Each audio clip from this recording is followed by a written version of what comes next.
বর্তমানে কিন্তু আমরা র্যাপিড পাসের যুগে প্রবেশ করেছি। এই র্যাপিড পাস ব্যবহার করে এখন কিন্তু আমরা নির্দিষ্ট কিছু রুটে বাসে ভাড়া পরিশোধ করতে পারতেছি। সেই সাথে আমরা কিন্তু বর্তমানে মেট্রো রেলের ভিতরে এই র্যাপিড পাসের মাধ্যমে ভাড়া পরিশোধ করতে পারতেছি। র্যাপিড পাস কিন্তু গণপরিবহনের জন্য তৈরি করা হয়েছে। আজকের ভিডিওতে আমি আপনাদেরকে দেখাবো কিভাবে এই র্যাপিড পাস রিচার্জ করবেন এবং কিভাবে আপনি এই র্যাপিড পাসের ব্যালেন্স দেখতে পারেন। অবশ্যই ভিডিওটি শেষ পর্যন্ত দেখবেন। আর এই ধরনের গুরুত্বপূর্ণ ভিডিওগুলো ভবিষ্যতেও পেতে হলে আমাদের চ্যানেলটি সাবস্ক্রাইব করে পাশের নোটিফিকেশন বেলটি অন করে রাখবেন। শুরুতে আপনাদেরকে বলবো, যারা র্যাপিড পাস সম্পর্কে এখনও জানেন না তারা আমার চ্যানেলে র্যাপিড পাস সম্পর্কে একটা ভিডিও রয়েছে। সেই ভিডিওতে আমি বিস্তারিত জানিয়েছি র্যাপিড পাস কী, র্যাপিড পাস দিয়ে কীভাবে গণপরিবহনে চলাচল করতে হয় এবং র্যাপিড পাস কীভাবে নিতে হয়, র্যাপিড পাসের সুবিধা অসুবিধা, এই সকল বিষয় নিয়ে কিন্তু অলরেডি আমার চ্যানেলে একটা ভিডিও রয়েছে। সেই ভিডিওটির লিঙ্ক এই ভিডিও ডিসক্রিপশন বক্সে দিয়ে রাখবো এবং উপরের আই বাটনেও কিন্তু সেট করে রাখবো। আপনারা আগে সেই ভিডিওটি দেখে এসে তারপর এই ভিডিওটি দেখবেন।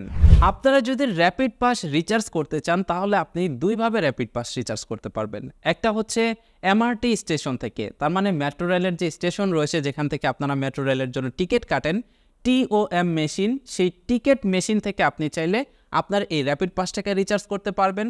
সেই সাথে আপনি চাইলে ডাচ বাংলা ব্যাংকের নির্দিষ্ট কিছু ব্রাঞ্চ রয়েছে, সেই ব্রাঞ্চগুলোতে গিয়েও আপনার এই র্যাপিড পাসটা রিচার্জ করতে পারবেন। এই ক্ষেত্রে একটা লিমিটেশন রয়েছে। আপনি যদি মেট্রো রেলের কাউন্টার থেকে টিওএম মেশিনের মাধ্যমে এই কার্ডটি রিচার্জ করেন তাহলে আপনি 20 টাকা থেকে নিয়ে শুরু করে সর্বোচ্চ 1000 টাকা পর্যন্ত একবারে রিচার্জ করতে পারবেন। সেই সাথে আপনি যদি ডাচ বাংলা ব্যাংকে গিয়ে কার্ডটা রিচার্জ করেন তাহলে আপনি সর্বনিম্ন 100 টাকা থেকে সর্বোচ্চ 1000 টাকা একবার রিচার্জ করতে পারবেন এবং সর্বোচ্চ ব্যালেন্স রাখতে পারবেন এই কার্ডের ভিতরে 10,000 টাকা। বর্তমানে যখন আমি ভিডিওটা তৈরি করতেছি এই সময় কিন্তু এই নিয়মটাই রয়েছে। হয়তো ইন ফিউচারে গিয়ে এটার পরিবর্তন হতে পারে বা লিমিট কম বেশি হতে পারে। ডাচ বাংলা ব্যাংকে গিয়ে আপনি যদি রিচার্জ করতে চান তাহলে নির্দিষ্ট কোনো প্রসেস নেই, আপনি সরাসরি ডাচ বাংলা ব্যাংকে গিয়ে তাদের প্রতিনিধির কাছে কার্ডটা দিবেন, টাকা দিবেন, রিচার্জ হয়ে যাবে। কিন্তু আপনি যদি মেট্রো রেল কাউন্টারে গিয়ে এই কার্ডটি রিচার্জ করতে চান তাহলে কিন্তু আপনাকে নিজের কার্ড নিজেই রিচার্জ করতে হবে। সেই জন্য আমি ভিডিওর মাধ্যমে আপনাদেরকে দেখিয়ে দিচ্ছি কিভাবে নিজের কার্ড রিচার্জ করবেন বা র্যাপিড পাসে কিভাবে আপনি রিচার্জ করতে পারেন। তার পরবর্তীতে আমি আপনাদেরকে দেখাবো কিভাবে আপনি এই কার্ডের ব্যালেন্সটা দেখবেন। আপনি যদি মেট্রো রেলের স্টেশন থেকে আপনার র্যাপিড পাসটা রিচার্জ করতে চান তাহলে আপনি যেটা করবেন, মেট্রো রেলের যে টিকিট কাটে সেই টিওএম মেশিনের সামনে চলে যাবেন। টিওএম মেশিনের সামনে যাওয়ার পর যেই জায়গাটিতে আপনি টিকিট কাটার পরে আপনার এমআরটি পাসটা এসে পড়ে সেই জায়গাটিতে আপনি আপনার র্যাপিড পাসটাকে রাখবেন। এটা একটা এনএফসি ফিচারযুক্ত কার্ড, তাই এই জায়গাটাতে কার্ডটা রাখার সাথে সাথে মেশিন আপনার কার্ডের ইনফরমেশন ক্যাচ করে ফেলবে। যখন আপনি কার্ডটা রাখবেন তখন দেখতে পারবেন স্ক্রিনের উপরে একটা অপশন রয়েছে টপ আপ নামের। এবার আপনি এখান থেকে এই টপ আপ লেখাতে প্রেস করবেন।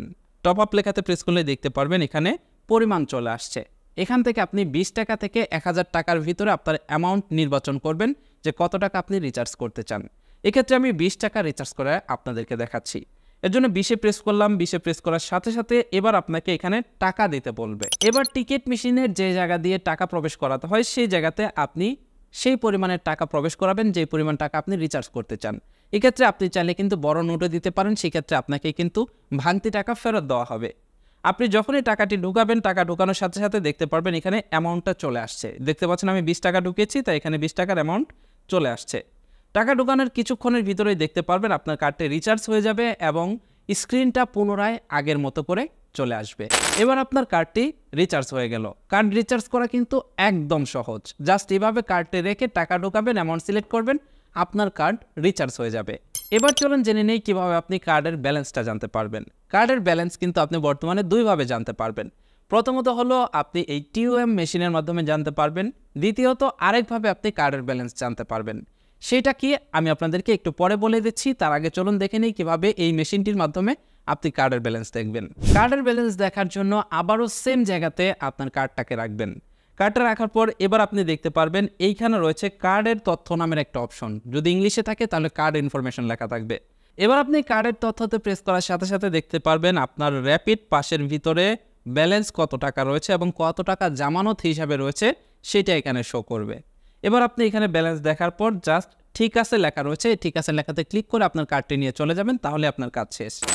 এছাড়াও আপনি আরেকভাবে আপনার কার্ডটি দেখতে পারবেন।